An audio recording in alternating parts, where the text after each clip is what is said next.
요즘 코로나19로 인해 국가적으로도 또 교회적으로도 우리가 힘든 시기를 겪고 있습니다.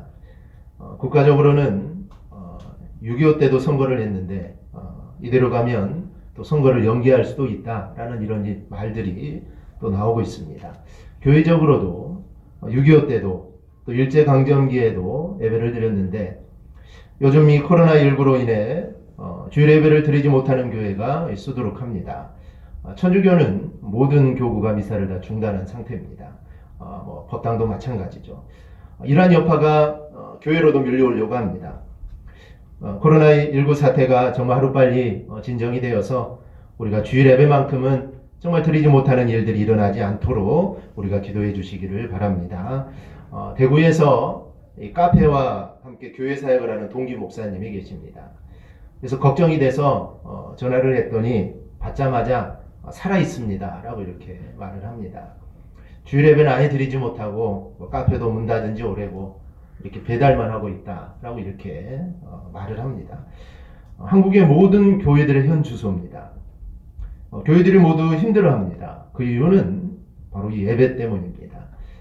예배를 가장 중요하게 생각하는데 정말 아무리 눈이 많이 와도 정말 태풍이 불어도 예배 자리로 나오는데 이번 코로나19 사태로 인해 예배를 드려야 하느냐 드리면 안 되느냐 정말 이런 고민들을 많이 합니다. 저도 한 주간 많은 고민들을 했습니다. 이런 고민은 해서는 안 되는 것인데 또 고민하지 않을 수 없습니다. 정말 그동안 우리가 정말 아무런 어려움 없이 정말 아무런 걱정 없이 우리는 하나님께 예배를 드렸습니다. 그런데 이번 사태를 통해 좀 하나님께 우리가 자유롭게 예배 드릴 수 있다는 것이 참 행복이었고 참 감사한 일이었다라는 그런 생각이 들었습니다. 요즘은 코로나19로 인해 인사법도 변했습니다. 악수는 서로 불편해서 악수는 하지 않고 목례로 이렇게 대신합니다. 그리고 손아트로 인사를 하죠. 우리도 안녕하세요는 할 수 없으니까 오늘 다 마스크 쓰셨으니까 우리 옆에 계신 성도님들한테 안녕하세요는 하지 말고 손으로 하트만 우리 한번 날려주세요. 사랑합니다. 네.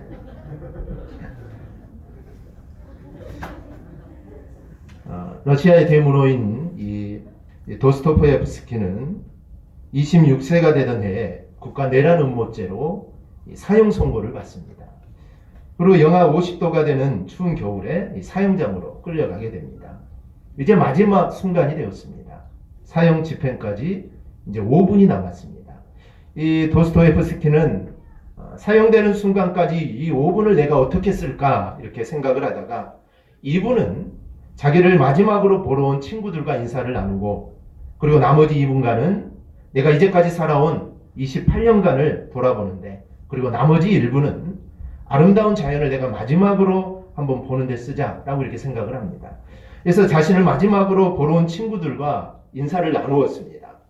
그리고 나서 자신의 28년간을 돌아보는 시간을 가지려고 하는데 그때 형 집행관이 총에 탄환을 장착하는 소리가 들려옵니다. 이제 다른 생각할 겨를이 없습니다. 이제 죽음의 공포가 밀려옵니다. 그런데 바로 그 순간에 소리가 들려오는데 총살을 중지하라.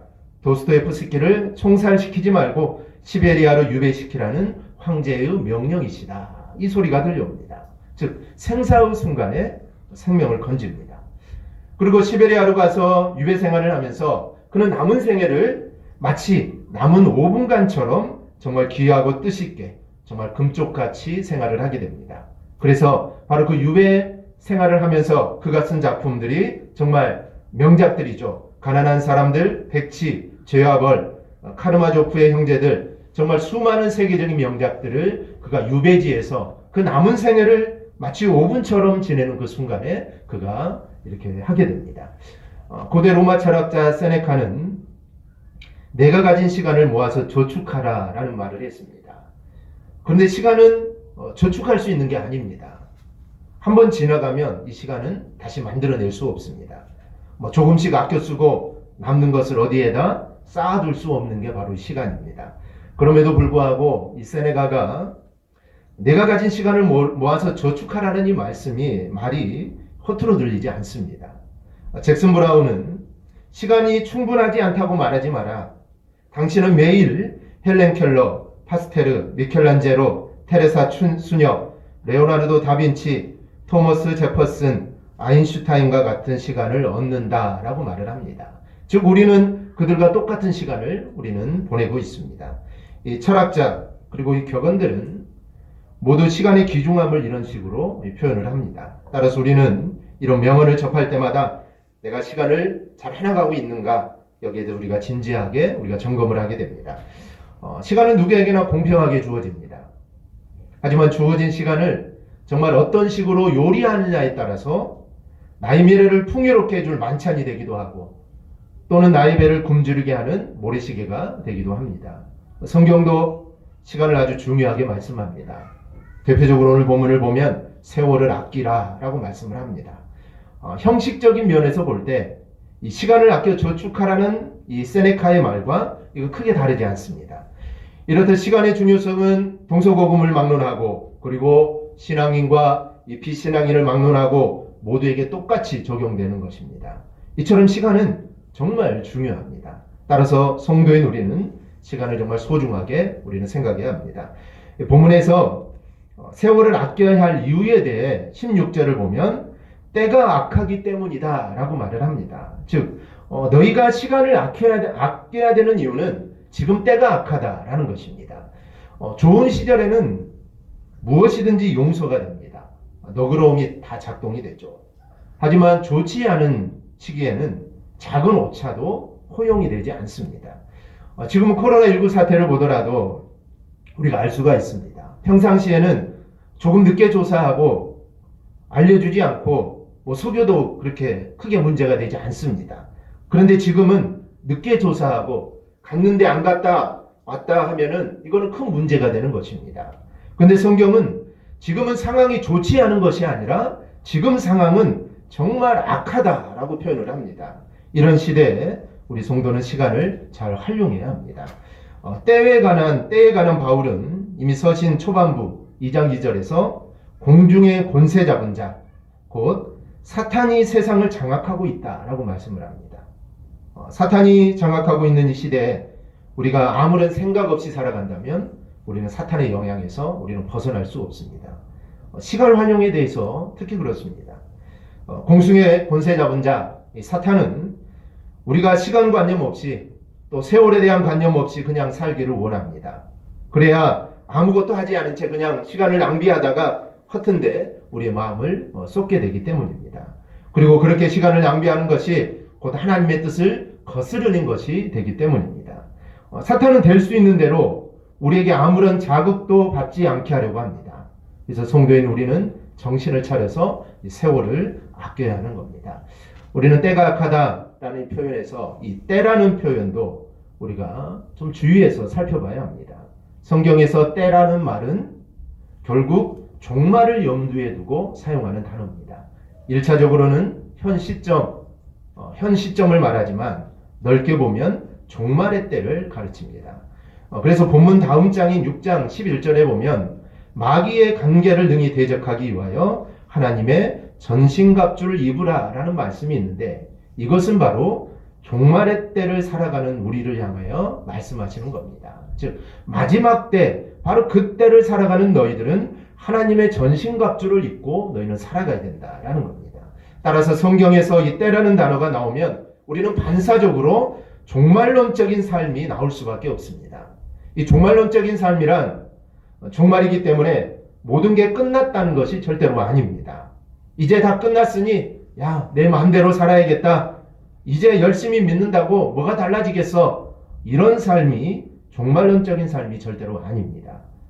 주님이 지금 당장 오셔도 좋다는 삶의 자세가 이 종말론적인 삶의 자세입니다. 지금 당장 주님이 오셔도 될 만큼 우리는 깨어 있어야 된다라는 겁니다. 오히려 한 발 더 나가 주님 지금 오십시오 라는 이 말을 할 정도로 우리는 종말에 대해서 정말 준비하는 그런 모습이 있어야 합니다. 즉 성도는 지금 당장이라도 주님이 오시면 주님 조금만 있다 오십시오라가 아니라 주님 얼른 오십시오, 정말 주님을 맞이할 그 자세로 우리는 하루하루를 살아가야 합니다. 그게 바로 지금이라는 시점에 깨어있는 자, 그 세월을 아끼는 우리의 자세입니다.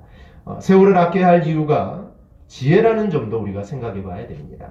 16절에 세월을 아끼라라는 이 말씀은 15절 말씀과 연결해서 우리는 보아야 합니다. 그러면 본문은 어리석은 자가 되어서 너희는 세월을 허비하는 것이 아니라 정말 지혜 있는 자가 되어서 세월을 아끼는 자가 되어라 라는 말씀임을 우리가 알 수 있습니다. 즉 지혜로운 성도는 세월을 아끼기 마련입니다. 하지만 미련한 성도는 세월을 아끼지 못합니다. 결국 본문을 통해 우리가 알 수 있는 우리 성도의 본질은 종말을 살아가는 존재다라는 겁니다. 인간은 누구를 막론하고 종말을 향해 가는 존재이기 때문에 세월을 아끼라는 것입니다. 따라서 철학자들이 이야기하는 시간을 저축하라 이 정도가 아니라 우리는 정말 성도로서 세월을 아낄 줄 알아야 됩니다. 그리고 그러면 세월을 아낄 수 있는 방법이 무엇일까? 우리는 이것에 대해서 우리는 고민을 해야 됩니다. 오늘 본문에서 우리는 세 가지로 세월을 아끼는 방법을 우리가 정리해 볼 수 있습니다. 첫째는 오직 주의 뜻이 무엇인지 이해하는 것이 세월을 아끼는 것입니다. 세상 사람들은 세월을 아끼려고 많은 노력들을 합니다. 대부분 성공한 사람들을 보면 이 시간을 절약하여 생활한 사람들입니다. 정경유착, 비리 등으로 비난을 받기도 하지만 우리나라 제1대 기업인으로 성공한 대표적인 두 사람을 뽑으라면 현대의 정주영 회장과 삼성의 이병철 회장입니다. 대기업의 회장이라면 우리가 드라마에서 보는 것처럼 정말 최고급 승용차를 타고 여유롭게 사람들의 인사를 받으면서 출근하는 모습을 우리가 그리지만 이 두 분은 대개 직원들이 출근하기 이전부터 그들은 출근을 합니다. 즉 단 1분도 그들은 허투루 보내지 않았다는 것이죠. 시간을 아낀다는 면에서 우리는 이런 것도 우리는 배워야 합니다. 1세대 기업인뿐만 아니라 요즘같이 벤처나 또 창의적인 기업이 필요한 시대에도 그 경영인들을 보면 시간 관리가 정말로 철저한 것을 우리가 볼 수 있습니다.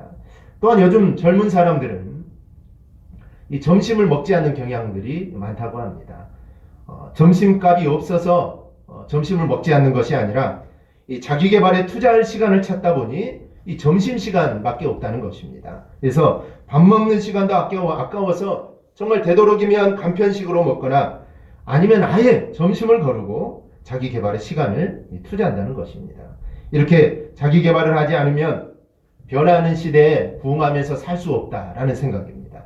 이렇게 점심 먹을 시간마저 쪼갤 정도로 현대인들은 시간을 아끼는 삶을 살아갑니다. 그리고 이렇게 세상 사람들이 시간을 아끼는 방법은 대부분 자신이 준비해야 할 부분, 내가 갖추어야 할 부분에 대해 투자하는 것이고 그러기 위해서 투자한 시간을 만들려고 주어진 하루의 시간 속에서 정말 충실하려는 모습들을 이렇게 보이는 겁니다. 이런 것은 예수를 믿든지 안 믿든지 우리 모두가 갖는 일반적인 모습입니다. 하지만 우리는 성도이기 때문에 우리는 세상 사람들과는 좀 다르게 우리는 세월을 아껴야 합니다. 그래서 바울이 첫 번째로 제시하는 것이 17절에 오직 주의 뜻이 무엇인가 이해하라. 이것이 사도 바울이 말하는 세월을 아끼는 첫 번째입니다. 세상 사람들이 세월을 아끼는 것은 모두 자기 자신에게 보다 유익을 가져오기 위함입니다. 즉 나를 위한 것이죠. 상대방을 위해서 시간을 아끼지 않습니다. 즉 나를 위해서 시간을 아낍니다. 그런데 우리 성도가 세월을 아끼는 이유는 자기 자신에게 이익이 되는 이유 이전에 우리는 하나님과의 관계에서 우리는 살펴봐야 합니다. 우리에게 주어진 지금이라는 시간, 우리에게 허락하신 지금이라는 시간은 하나님은 우리 각 사람에게 하나님의 사람으로 서게 해주신 기회라는 점을 우리는 절대로 놓쳐서는 안 됩니다. 사실 이 성경적인 관점에서 시간에 대한 핵심은 바로 이 지점에 있습니다. 오늘 본문도 마찬가지입니다. 오늘 우리 성경에는 그냥 세월을 아껴라 라고 되어 있지만 헬라어 성경의 의미를 그대로 살려서 번역을 하면 매 순간을 가장 좋은 기회로 만들라라는 것입니다. 즉 어느 순간도 하나님이 우리를 세워주시지 않은 시간이 없다라는 겁니다. 어느 순간이라도 하나님이 나를 세워주신 바로 그 순간이라면, 바로 그 시간이라면 그 시간에 하나님이 우리에게 요구하시는 것이 또한 있다라는 것입니다. 하나님이 나를 이 자리에 세워주셨기에, 하나님은 오늘이라는 시간을 주셨기에 하나님이 나에게 요구하는 것이 있습니다.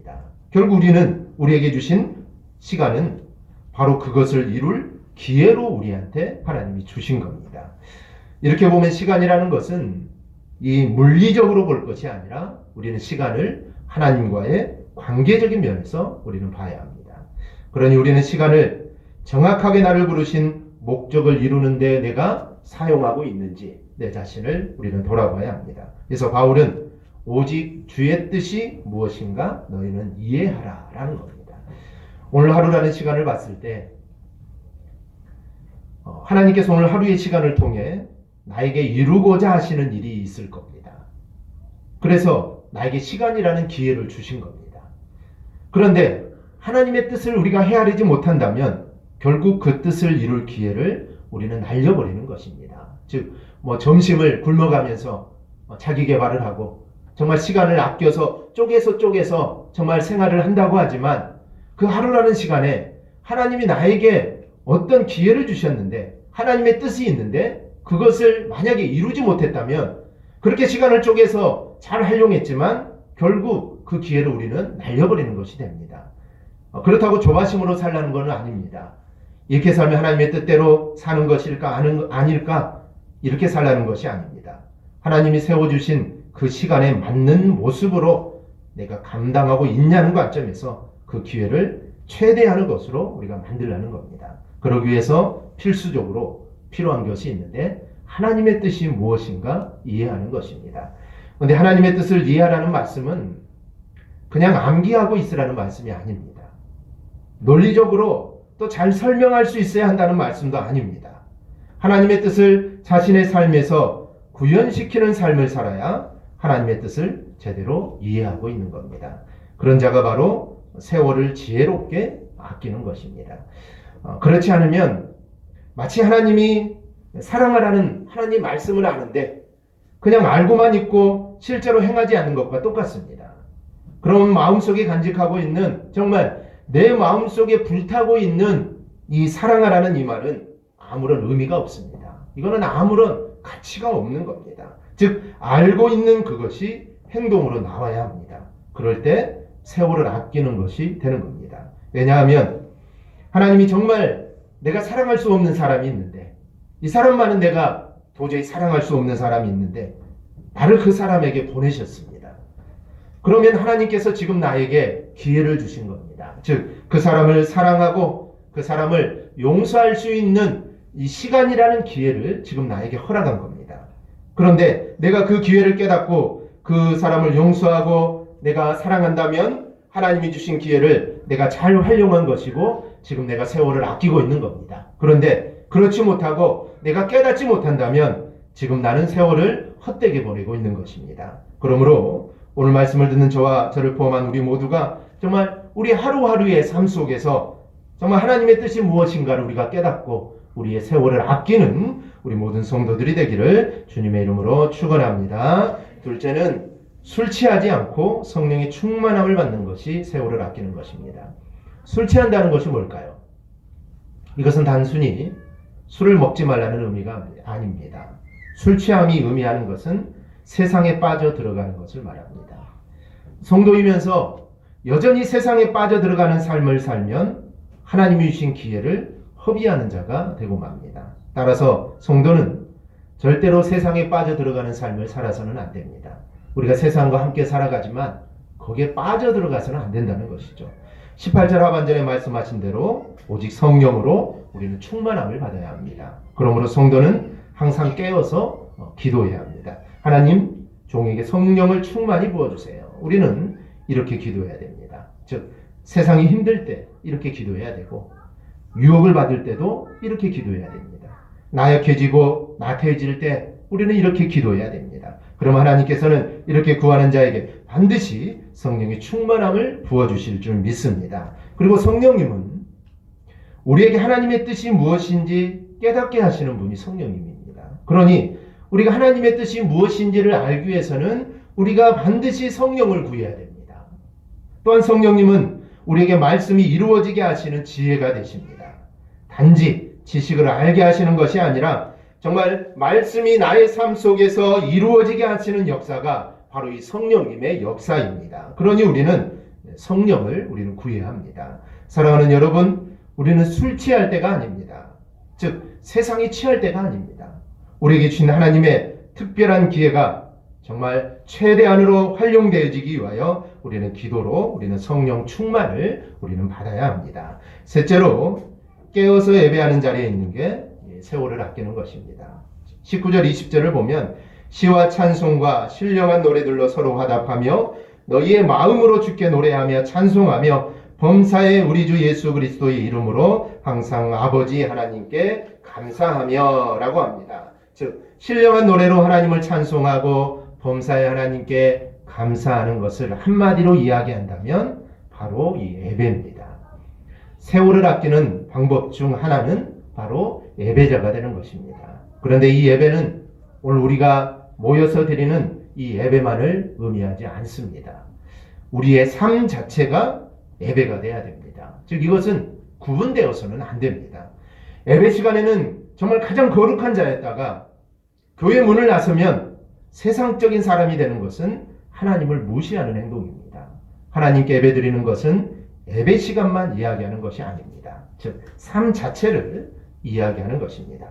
한웅재 목사님의 앨범 중에 나의 예배라는 곡이 있습니다. 그 가사를 잠깐 보면 마을버스 정류장 자연스러운 내 목소리, 자주 쓰는 단어들과 그냥 좋은 나의 친구, 아내와의 대화, 내 아이의 웃음들, 어제 읽다 밑줄 그은 마음에 들었던 글귀들, 바람길 평상이로 마을 어르신들의 얘기소리, 그런 우리 이야기, 그것이 바로 나의 예배. 익숙한 자유로 좀 더 좁은 골목길, 그가의 가로등과 길 건너 슈퍼마켓, 이제 낡은 기타 퇴근길의 건널목, 늘 푸근한 미소 띤 부모님의 넓은 가슴, 그런 우리 이야기, 새로운 것 하나 없는 일상, 그런 내 이야기, 그것이 바로 나의 예배. 예배는 삶 그 자체이며 내 삶 속에서 보고 듣고 느낄 수 있는 모든 것입니다. 왜냐하면 하나님은 내 삶에 늘 동행하시며 작고 사소한 것일지라도 함께하기를 원하시기 때문입니다. 그러니 예배는 삶이며 삶은 바로 예배입니다. 이거는 정말 흔한 말일지라도 진리는 이처럼 단순하고 정말 명확합니다. 그렇게 우리는 우리의 삶을 허투루 살아갈 수 없습니다. 우리의 삶에 대한 자세가 곧 하나님께 우리가 드리는 예배의 태도일 수 있기 때문입니다. 토요일 밤부터 주일 새벽까지 나이트클럽에서 놀다가 주일 아침에 급하게 주일학교 교사로 섬기는 자매의 이야기를 들은 적이 있습니다. 물론 그렇게라도 교회를 찾는 것이 매우 감사한 일이죠. 하지만 이 자매와 같이 정말 6일 동안 주어진 삶을 허랑방탕하게 살다가 주일 예배를 드리러 오는 썬데이 크리스천들이 얼마나 많습니까? 주일 예배가 더없이 중요하긴 하지만 그 하루만으로는 완전하지 않다는 말씀입니다. 6일 동안 집 밖에서 살다가 단 하루만 집에 들어오는 것을 이건 정상적인 생활이라고 보기는 좀 이건 힘든 일입니다. 하나님과 우리의 관계도 마찬가지입니다. 우리가 집에 있든 밖에 있든 그것이 중요하지 않습니다. 즉 집에 있든 밖에 있든 중요한 것은 누구와 함께 있느냐가 정말 중요합니다. 행여 집에 없다 하더라도 우리가 늘 하나님과 동행하고 있다면 그 사람이야말로 진정한 예배자입니다. 아이들에겐 집도 필요하지만 부모의 존재가 훨씬 더 중요하고 더 절실합니다. 일주일 내내 다른 마음으로 살다가 주일 하루 교회 왔다고 해서 하나님과의 관계가 완성되어지는 것은 아닙니다. 부모와 자녀의 관계가 끈끈할 수밖에 없다는 것은 단지 같은 피가 흐르고 있기 때문만은 아닙니다. 즉 관계의 깊이는 시간에 비례합니다. 오랫동안 함께 보는 시간들이 있기에 가족이라고 말할 수 있는 것입니다. 성인이 되고 비록 멀리 떨어져 있다 하더라도 그 사실 하나만은 절대로 변하지 않습니다. 법적으로 가족이라서 가족이 아닙니다. 그만큼 깊은 관계를 맺어왔기 때문에 가족인 것입니다. 하나님과 우리의 관계도 다르지 않습니다. 그렇기 때문에 예배하는 사람들에게, 아니 하나님의 자녀들에게 가장 중요한 것은 내가 얼마나 진지하게 오랜 시간을 하나님과 내가 보내고 있느냐, 이게 정말 중요합니다. 즉 우리 삶 전체로 그분께 다가가지 않은 한 우리는 온전해질 수 없습니다. 예배자가 절대 잊지 말아야 할 것 하나가 있는데 그것은 바로 우리의 삶은 바로 예배다라는 것입니다. 이런 모습이 바로 세월을 아끼는 것입니다. 그러면서 우리가 현실적으로 약속된 예배의 자리에 서는 모습이 우리는 되어야 합니다. 우리는 교회에 정해진 시간에 모여서 예배를 드립니다. 삶의 예배를 강조하면은 우리가 이 부분을 잊어버리는 경향이 있습니다. 우리의 삶이 예배인데 모여서 예배 드릴 필요가 있느냐. 하지만 이 둘은 하나입니다. 여러 이유로 현대인들은 이런 물질적인 정해진 공간과 또 약속된 시간에 드리는 예배가 참여하기가 어려운 시대를 우리는 살아가고 있습니다.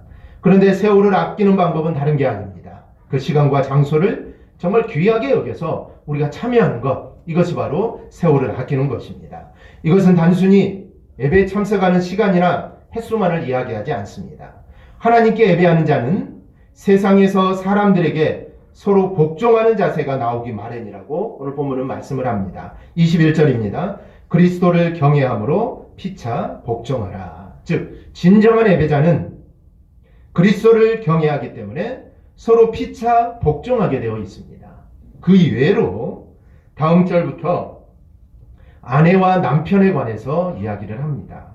즉 우리는 이제 22절부터는 이거는 다른 말씀이다 라고 생각을 하지만 우리가 15절부터 이어지는 말씀, 즉 21절과 이어지는 말씀으로 생각하면은 즉 예배하는 자는 그리스도를 경외하기 때문에 피차 서로 복종하게 되어 있습니다. 그리고 그 이외로 예를 들어서 남편과 아내를 오늘 말씀하고 있는 것입니다. 이렇게 하는 것이 바로 세월을 아끼는 것입니다. 우리 사랑하는 여러분, 세월을 아끼는 것은 마지막에 시간이 없을 때 필요합니다. 하지만 진정 시간을 아끼고 원하는 목표를 이루려면 우리가 처음부터 우리는 시간을 아껴야 합니다. 그런 면에서 연말이 아닌 지금부터 우리는 시간을 아끼시기를 바랍니다. 이 세월을 아끼라는 말씀은 하나님의 사람으로 어떻게 서느냐를 이야기합니다.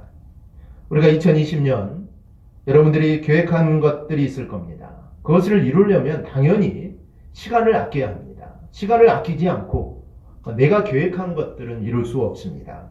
목표를 이룰 수 없습니다. 그리고 매 순간 우리는 하나님의 백성으로 정말 서는 자리가 되어서 우리의 신앙과 또 우리의 삶을 하나님께 드리는 모습들로 우리는 서 있어야 합니다. 이것이 바로 우리가 세월을 아끼는 것이고 그 삶을 통해 우리가 하나님께 영광을 돌리는 것입니다. 우리가 오늘 말씀을 꼭 기억하고 정말 매 순간 하나님이 나에게 허락하신 그 시간들, 그 시간에 하나님이 나에게 반드시 원하시는 것이 있음을 알고 우리가 그것을 깨달아 우리가 그것을 온전히 이루어 나가는 우리 모두가 되기를 주님의 이름으로 축원합니다. 아멘. 기도하겠습니다.